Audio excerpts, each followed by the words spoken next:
Welcome. Today we're going to walk through the simple and updated steps to turn on Captions in Google Chrome on your phone.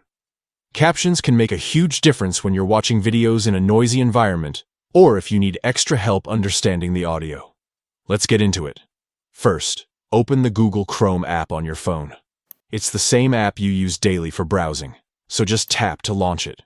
Once Chrome is open, look up to the top right corner of your screen.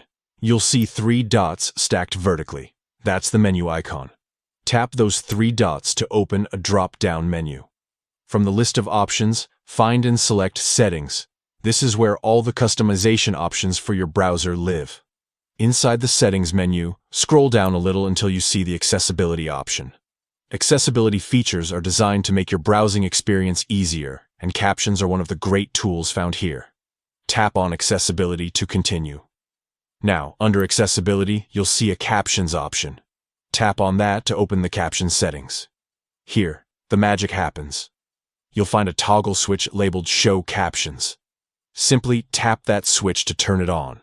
Once it's on, Captions will start displaying on videos directly in Chrome whenever they're available. That's it. You're all set to enjoy videos with Captions, making it easier to follow along no matter what environment you're in. Just remember, these captions work best with videos that support them, and you can always go back to the same place in settings if you want to turn them off later. Enabling captions can improve accessibility and help you stay connected with the content you love, whether you're in a loud cafe or just prefer reading along. Give it a try next time you're watching a video on Chrome. The process is quick and the benefits are definitely worth it. Thanks for watching.